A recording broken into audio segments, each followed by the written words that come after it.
ये फ़तह मक्का की बात है। हालांकि एक साल पहले हुजूर पाक सल्लल्लाहु ताला अलैहि वसल्लम उम्रा के लिए आए, लेकिन मक्का के कुफ़ार और मुशरिकीन ने आपको उम्रा करने से रोक दिया, मक्का में अंदर आने नहीं दिया। 35 किलोमीटर दूर ही रसूल पाक सल्लल्लाहु ताला अलैहि वसल्लम और उनके साथ तकरीबन 1400 सहाबा थे, सबका रास्ता रोक लिया। ये सन 6 हिजरी की बात थी। ये हुदैबिया के मुकाम पर हुजूर सल्लल्लाहु ताला अलैहि वसल्लम को रोक दिया गया।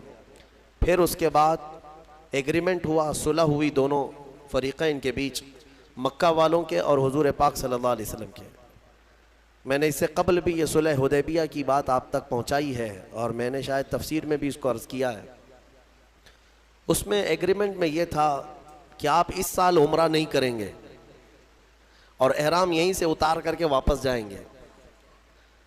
बहुत सारी उसमें शिक़ें थी एग्रीमेंट में जो लिखी गई थी सुलहनामे पर।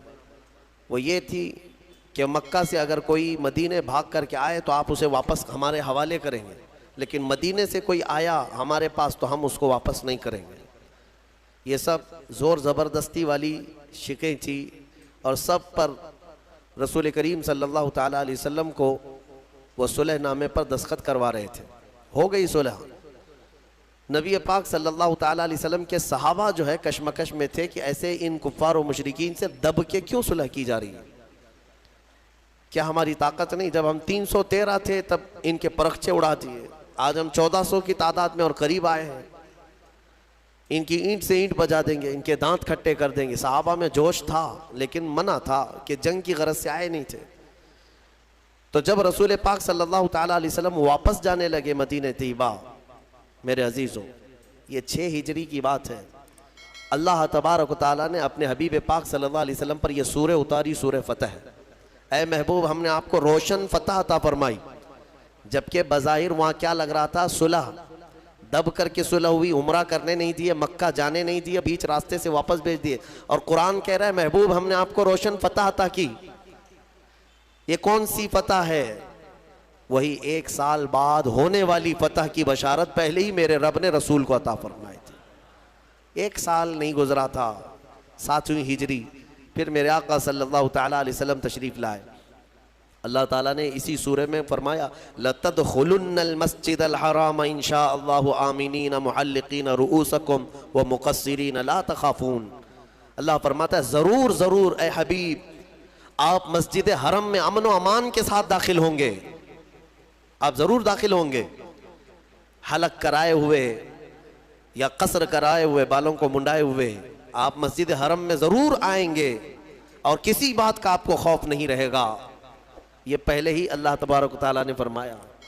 जबकि हालात कैसे थे? कुफ़ार मक्का तने हुए थे, कोई करीब आने नहीं देता, लेकिन मेरे मौला ने वादा फरमाया कि ज़रूर आप मस्जिद हरम में दाखिल होंगे अमन व अमान के साथ।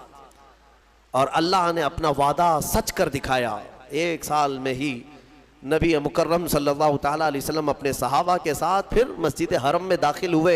इस शान से आए कि न जंगो जिताल न कत्लो क़िताल, सिर्फ नबी अकरम सल्लल्लाहु ताला अलैहि वसल्लम की ही मक्का में धूम थी, बात चल रही थी और सहाबा उस दिन बड़ी खुशियों में थे।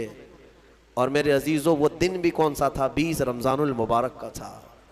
रमज़ान की 20 तारीख को मक्का मुकर्रमा की फ़तह का वाज़ीम दिन है। तो इस सूरह फ़तह में अल्लाह ताला ने अपने हबीब पाक सल्लल्लाहु ताला अलैहि वसल्लम को पहले ही खबर फरमा दी। इसमें एक बैत का भी जिक्र आया है इस सूरह में। अल्लाह ताला फरमाता है, लक़द रज़ियल्लाहु अनिल मुअमिनीन इज़ युबायिऊनका तहत अश-शजरा। हुआ क्या था? एक दरख्त के नीचे हुजूर पाक सल्लल्लाहु अलैहि वसल्लम ने सारे सहाबा से बैत लिया। बैत, इतना लफ्ज़ तो आप समझते हैं, अपने पीर व मुर्शिद के हाथ में हाथ दे करके आप बैत करते हैं। ये गुनाहों से तौबा और अहद करते हैं सीधे रास्ते पर चलने की। वो बैत कौन सी थी? नबी पाक सल्लल्लाहु ताला अलैहि वसल्लम ने सहाबा को जो जमा किया था वो किस बात पर? हुआ ये था कि हुदैबिया के मकाम पर जब हुजूर और सहाबा जमा थे तो मेरे आका सल्लल्लाहु अलैहि वसल्लम ने हज़रत उस्मान गनी को, उस्मान इब्न अफ़्फ़ान रज़ी अल्लाह ताला कासिद बनाकर मक्का भेजा, क्योंकि आप मक्का वालों में बड़े ही इज़्ज़तदार माने जाते, आप अशराफ में से थे, आपके साथ कोई बुरा करता नहीं। तो आपको भेजा गया था कि आप जाएं मक्का के अहवाल देख कर क्या आए, वहाँ वो लोग क्या क्या मीटिंगें कर चुके हैं या क्या हालात हैं। हज़रत उस्मान गनी भी एहराम की हालत में थे, हुजूर के साथ आए हैं मदीने से चलकर मक्का तक, हुदैबिया तक। हुजूर के हुक्म पर वो मक्का अकेले गए। जब मक्का में दाखिल हुए तो मक्का वालों ने आपको नहीं रोका। हज़रत उस्मान की अपनी एक इज्जत थी, पूरे मक्का में आपका एक असर और रसूख भी था। आपको किसी ने कुछ नहीं किया। आप हालात देखने के लिए मक्का गए, हरम शरीफ के करीब गए, तो वहाँ के जो बड़े बड़े सरदार थे कुरैश के और जो दुश्मन थे, उन सबों ने कहा उस्मान हम तुम्हारी बड़ी इज्जत करते हैं पहले से भी, अब तुम आए हो एहराम की हालत में तो हम सिर्फ तुम्हें इजाज़त देते हैं, तुम अपना तवाफ़ कर लो और चले जाओ, तुम काबे का तवाफ़ कर लो और चले जाओ। हज़रत उस्मान गनी मस्जिद हरम के बाहर खड़े रहे, कहा कसम रब्बे ज़ुल जलाल की, मौत आएगी बग़ैर नबी के तवाफ़ नहीं करूँगा।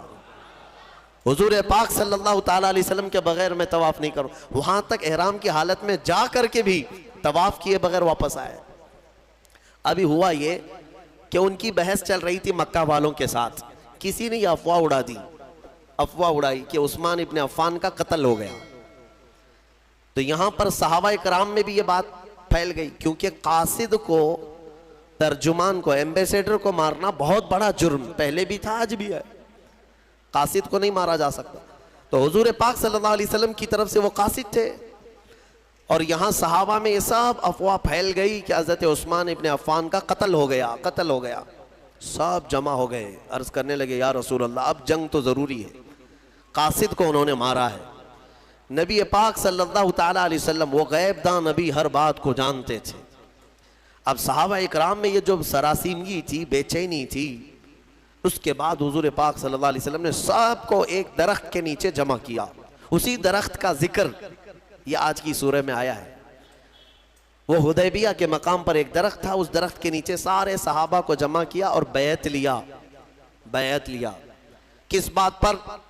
सारे सहाबा से इस बात पर अहद लिया, क्या तुम इस बात पर ईमान रखते हो कि अल्लाह के सिवा कोई माबूद नहीं और मोहम्मद सल्लल्लाहु अलैहि वसल्लम अल्लाह के आखिरी रसूल हैं, और तुम इस्लाम पर हमेशा डटे रहोगे, जमे रहोगे, चाहे जो भी मुसीबत आए। इन तमाम बातों पर सहाबा इकराम ने वहाँ पर हुजूर के हाथ में हाथ देकर के बैत किया। वो पूरी बैत को बैअत रिजवान कहते हैं। बैअत रिजवान क्यों? रिजवान का मतलब होता है रजामंदी वाली चीज़, जिस चीज़ से राज़ी हो जाए उसको रिजवान। अब इस बैअत को बैअत रिजवान इसलिए कहते हैं कि कुरान में अल्लाह ने इस बैअत का जिक्र फरमाते हुए इरशाद फरमाता है, लक़द रज़ियल्लाहु अनिल मुअमिनीन इज़ युबायिऊनका तहत शजरा। तहकीक के अल्लाह उन मोमिनों से राज़ी हो गया जो दरख्त के नीचे आपके हाथ में बैअत कर रहे थे।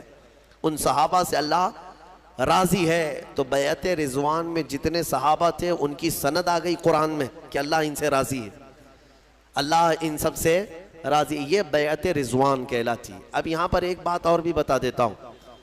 हुजूर पाक सल्लल्लाहु ताला अलैहि वसल्लम ने सारे सहाबा से बैअत तो लिया, उस्मान गनी नहीं थे वहाँ पर, वो मक्का में थे। अब यहाँ अफवाह तो उड़ी थी कि उस्मान इब्न अफ़्फ़ान का क्या हुआ है, कत्ल हो गया है, कत्ल हो गया है। लेकिन सारे सहाबा जब बैत से फारिग हुए तो सुनो मेरे आका सल्लल्लाहु अलैहि वसल्लम क्या फरमाते हैं, इरशाद फरमाते हैं, ये मेरा हाथ, और अपना बायां हाथ निकाल कर फरमाते हैं ये उस्मान का हाथ, और उस्मान की तरफ से मैं खुद अपने हाथ पर बैत करता हूँ। इसका मतलब यह है कि वो गैबदां रसूल पाक सल्लल्लाहु ताला अलैहि वसल्लम जानते थे कि उस्मान इब्न अफ़्फ़ान का कत्ल नहीं हुआ, वो अनकरीब आने वाले। फिर सहाबा ने देखा कि हज़रत उस्मान गनी सही सलामत एहराम की हालत में वापस आए।